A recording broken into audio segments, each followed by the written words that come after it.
সম্প্রতি গুজরাটে ইলেকশন হয়েছে এবং সেই ইলেকশনে বিজেপি জিতেছে। সেই নিয়ে গদি মিডিয়া মোদি ভক্তরা খুব আনন্দ পেয়েছে, কিন্তু সমস্যা হয়েছে একটা। গুজরাটে একটি গ্রামের মানুষ সরাসরি দাবি তুলেছেন তাদের গ্রামে একজনও বিজেপিকে ভোট দেননি, কিন্তু ইভিএম মেশিনে দেখা গেছে সেই গ্রামের সমস্ত ভোট বিজেপিতে। এই নিয়ে দ্য লাইভ টিভি একটি অসাধারণ রিপোর্ট তুলে ধরেছেন। ভিডিওটি সম্পূর্ণ দেখুন এবং আমার চ্যানেল বং নিউজ লাইভ অবশ্যই সাবস্ক্রাইব করুন। कि ये गुजरात विधानसभा चुनाव के जब नतीजे आए उसके बाद से ही मातर की एक विधानसभा सीट है। पूरे गांव के जो लोग हैं उनका ये कहना है, हमने पूरे गांव में सबने कांग्रेस को वोट दिया है, लेकिन जब ईवीएम से जब पता चला, हमें जब रिजल्ट आया, जब पता चला कि हमारे गांव के सारे वोट बीजेपी को चले गए हैं।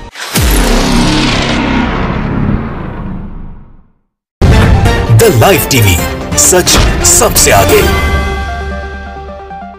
नमस्कार, द लाइव टीवी आप देख रहे हैं, आपके साथ मैं हूं आदित्य कुमार। गुजरात में चुनाव हो गए, नतीजे आ गए। नतीजे ऐसे आए कि बीजेपी हो हल्ला मचाने लगी और बीजेपी के साथ साथ मोदी मीडिया भी पूरी तरीके से हल्ला करने लगी। बीजेपी ने रिकॉर्ड तोड़ जीत हासिल की है, बीजेपी ने अपना ही रिकॉर्ड तोड़ दिया है। लेकिन इन सब के बीच कुछ खबरें ऐसी भी है जो बीजेपी की जीत पर सवाल खड़े करती हैं।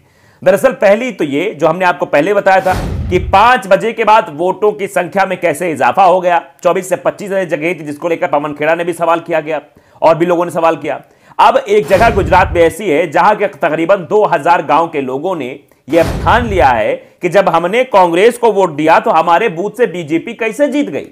हम लोग तो पिछले 40 सालों से कांग्रेस को वोट देते चले आए हैं, लेकिन फिर भी आप बीजेपी उम्मीदवार को बढ़त मिल जाती है, जीत मिल जाती है। ये कैसे हुआ? ये साफ तौर पर लोकतंत्र की मर्यादा के खिलाफ है, लोकतंत्र के मायने जो हैं उनके खिलाफ है। इसीलिए अब 2000 लोग इकट्ठा हुए, आसपास के लोगों को भी इकट्ठा कर रहे हैं और ये कह रहे हैं कि अब इस मसले को लेकर हम सुप्रीम कोर्ट तक जाएंगे। चंदा भी इकट्ठा कर रहे हैं। तो आप अंदाजा लगाइए कि गुजरात की जनता किस तरीके से सक्रियता दिखा रही है, वो गांव की जनता सक्रियता दिखा रही है। देखिए, एमजी ने वो खबर ट्वीट की है। देखिए, पेपर की कटिंग भी हम आपको दिखा रहे हैं, गुजराती भाषा में है और उसमें ट्वीट करते हुए लिखा कि पूरे गांव ने वोट कांग्रेस को दिया और जादू हुआ, सारे वोट बीजेपी को मिले। मतलब ये जादू हो गया, चमत्कार हो गया कि बटन दबाओ कांग्रेस की, जाए वोट बीजेपी को। पंजा पे हाथ रखा और गया कमल का फूल पे।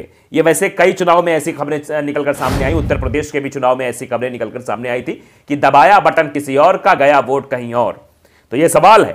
अब हम आपको साफ तौर पर ये खबरें दिखा रहे हैं, साथ वो भी खबर दिखाएंगे जिसमें 5 बजे के बाद जो वोटिंग पैटर्न बढ़ गया अपने आप से, उस पर भी चर्चा करेंगे। लेकिन सबसे पहले जरा हमने इस खबर को समझने, क्योंकि गुजराती भाषा में है, आपको साधारण भाषा में हमें समझाना है, बताना है कि वाकई में खबर क्या है, ये कहाँ की खबर है। दरअसल ये मातर विधानसभा की खबर है। मातर जो गांव है वहां खबर है ये। वहां लोग है जो नदियाड़ में आता है, वहां के लोग जो है वो परेशान, उन्होंने प्रदर्शन किया है। उन्होंने बाकायदे कहा है कि जो हुई है गड़बड़ियां, इनको लेकर हम आगे बात उठाएंगे, सुप्रीम कोर्ट तक भी जाएंगे। हमारे सहयोगी शैल कुरैशी हैं जो गुजरात चुनाव कवर कर रहे थे, आपने उनको देखा भी होगा। उनसे हमने बातचीत की, जानने और समझने की कोशिश की, तो उन्होंने पूरा वाकया हमें बताया है।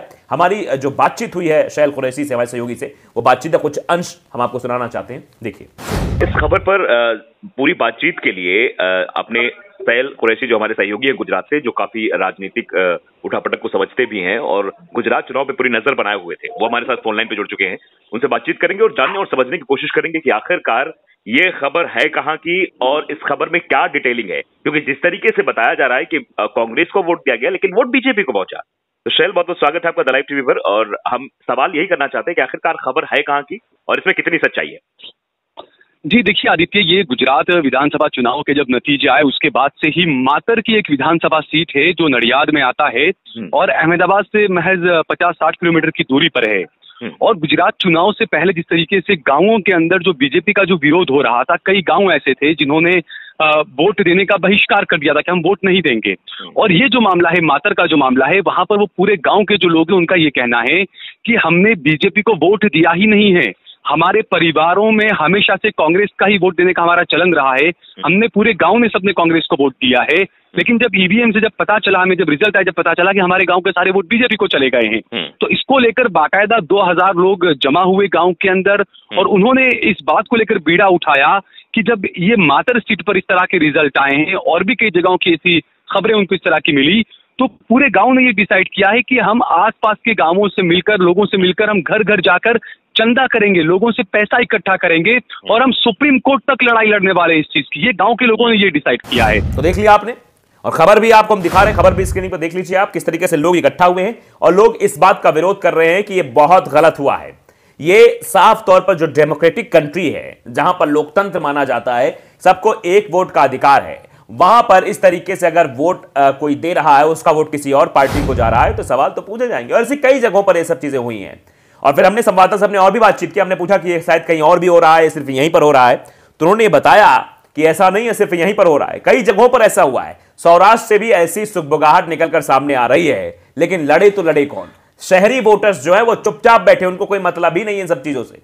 गांव के लोग जागरूक दिखाई दे रहे हैं, वो चाहते हैं कि उनके एक वोट की कीमत के साथ उनके वोट का दुरुपयोग ना हो, उनका अधिकार ना छीना जाए। आप समझिए कि अगर आपके अधिकार का हनन किया जाए तो ये तो भैया गलत बात है, ऐसा नहीं होना चाहिए। एक वोट का अधिकार अगर आपको है, आप वोट देना चाहते हैं किसी और पार्टी को, आप वोट किसी और पार्टी को चला जाता है, तो आपके अधिकार के साथ छलावा हुआ ना। चुनाव आयोग को इस पर संज्ञान लेना चाहिए कि आखिरकार ये क्यों हो रहा है, लेकिन चुनाव आयोग पूरी तरीके से शांत बैठा हुआ है। इसीलिए लोग टीएन शेषन की भी याद करते हैं। टीएन शेषन ऐसे चुनाव आयोग थे जिन्होंने बता दिया कि चुनाव आयोग जो है गाय नहीं है, बैल है, बैल, ये बताने की कोशिश की है कि सीधा विधा मत समझना। आप चुनाव आयोग ने अपने हिसाब से काम किया था, उस वक्त का इतिहास भी आपको याद होगा। अगर आप पढ़ेंगे टीएन शेषन की कहानी पढ़ेंगे तो आप पता लगेगा कि टीएन शेषन के समय में चुनाव आयोग होता था, जो पार्टी या सरकारों के हिसाब से नहीं चलता था। देखिए एक खबर और मैंने आपको पहले भी दिखाई थी, वो फिर से आपको दिखाना चाहते हैं। दिव्य भास्कर की खबर है, रिपोर्ट है, मयूर जैन है, जानी है, उन्होंने ट्वीट किया है कि जिसमें बताया गया है कि बड़ौदा में बीजेपी के लिए मुश्किल बैठकों पर शाम 5 बजे के बाद वोटिंग में अपर सर्किट लगी।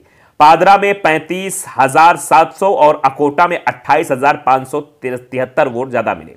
कांग्रेस के प्रत्याशी ने बूथ के सीसीटीवी फुटेज मांगे हैं कि सीसीटीवी फुटेज हमें मुहैया कराई जाए, आखिरकार ऐसा कैसे हो गया। मतलब इतने कम समय में, जबकि एक वोटिंग पैटर्न में आप जाते हैं, आप अपना जो है पहले तो स्लिप दिखाते हैं जो वोटर आईडी कार्ड है, उसके साथ साथ आप जो आपको मतदाता पर्ची मिलती है जिसमें वोटर लिस्ट में आपका नाम होता है, वो पर्ची आप देते हैं। फिर आप अपना आइडेंटिटी प्रूफ देखें, उसको देखते हैं, फिर वो चढ़ाते हैं, फिर आपसे हस्ताक्षर अगर आप कर पाते हैं तो आपसे हस्ताक्षर कराते हैं, अगर आप अंगूठा लगाते हैं तो आपसे अंगूठा लगवाते हैं। फिर आपको जो है बताया था कि आपको वहां जाना है, फिर वो आपके स्याही लगाते हैं, स्याही लगाने के बाद आप ईवीएम बूथ जहां पर ईवीएम रखी रहती है वहां पर जाते हैं और बटन दबाते हैं, बीप की आवाज आती है, थोड़ी देर रुकते हैं, थोड़ी देर, ज़्यादा नहीं, मतलब 2-3 सेकंड बाद आपको बगल में वीवीपैट मशीन रखी रहती है, उसमें आपको जिसको आपने वोट दिया उसकी पर्ची निकलकर सामने आती है, आप संतुष्ट होते हैं, आप वापस आ जाते हैं। ये पूरी प्रक्रिया होती है। इस प्रक्रिया में 60 सेकंड अमूमन लग जाता है, या फिर उससे कम भी मान लीजिए, हम 30 सेकंड 40 सेकंड मान लेते हैं। फिर अचानक से इतने ज्यादा वोट 5 बजे के बाद इतने ज्यादा वोट कैसे पड़ गए, आप बताइए जरा।